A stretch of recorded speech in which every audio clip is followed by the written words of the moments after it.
ሰላም ጤና ይስጥልኝ ውድና የተከበራችሁ የሃና ዩቲዩብ ቻናል ቤተሰቦች እንዴት ናችሁ? ደህና ናችሁ? ያለው እኔ ደህና ነኝ፣ እግዚአብሔር ይመስገን።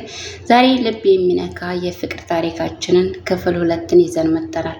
በባለፈው እንግዲህ እንዳያችሁት ክፍል 1 ላይ የፈለጉት ፍቅር የጠፋባቸው ሁለት ልቦች የሚል ክፍል 1ን ሰርቼ ለቅቅ ያለው እንግዲህ በክፍል 1 ሜላትና ዳንኤል ከልብ የተዋደዱ ቢሆንም በቤተሰብ ግፊትና በስህተት የተሞላ መረጃ ምክንያት ለመለያየት ተገደዋል። ዛሬ ግን አንድ ያልተጠበቀ እውነት ይገለጣል። ሜላት የሰማችው ነገር እውነት ነበርንስ ወይስ የእነርሱን ፍቅር ለማፍረስ የተሰራ ሴራ ነበር ይላል። እንግዲህ አሁን ወደ ዋናው እንገባለን ማለት ነው። የጠፋው እውነት ይላል። ዝናቡ በከተማው ላይ እየዘነበ ነበር። ሜላት ብቻዋን በመንገድ ዳር ቆማ በሩቅ እየሄደ ያለውን መኪና ትመለከት ነበር። በዛ መኪና ውስጥ የነበረው ዳንኤል ነበረ።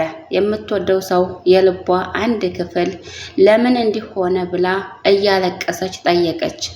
ወደ ቤቷ በተመለሰች ጊዜ እናቷ ፊቷን አይታ ዝም አለቻት። ልጄ ሜላት፣ አንዳንድ እውነቶች እንደሚታዩት አይደሉም አለቻት።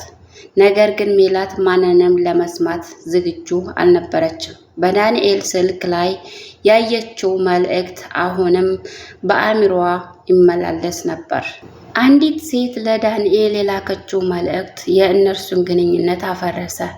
እኔን አትፈልገኝም፣ የማትፈልገኝ ከሆነ በግልጽ ንገረኝ ብላ ሜላት ከዳንኤል ተለየች። ዳንኤል ግን ዝም አለ።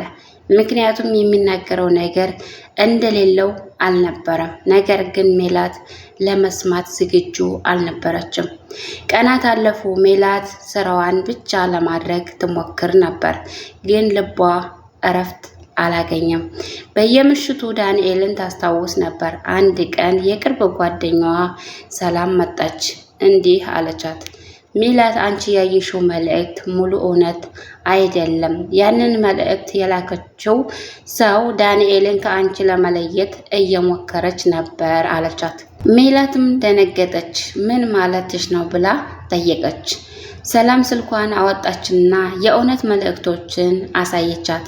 ዳንኤል ለሜላት ያለውን ፍቅር በግልጽ የሚገልጽ መልእክቶች ነበሩ።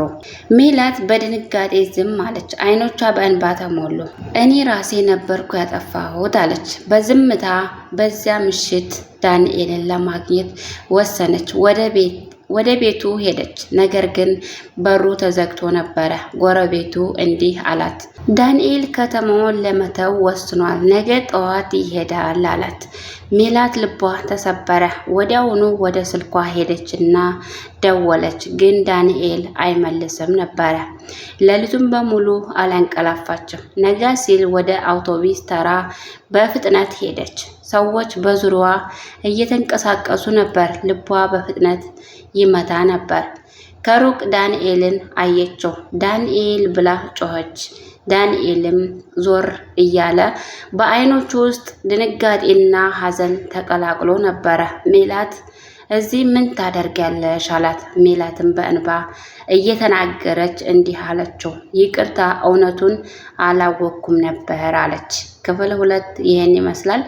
እንግዲህ በክፍል 3 እንገናኛለን። ድምፄ ትንሽ ጉንፋን ይዞኛል፣ ለድምፄ ይቅርታ ላለው። ክፍል 3 ደግሞ ምን ይመስላል የሚለውን በቀጣይ ክፍል እናየዋለን። ስለምትከታተሉኝ ስለምታበረታቱኝ በጣም ነው የማመሰግነው። እግዚአብሔር ያክብርልኝ። ወዳችኋለሁ። ዳንኤል ከተማውን ለቆ የሚሄድበት ጉዳይ ምንድን ነው?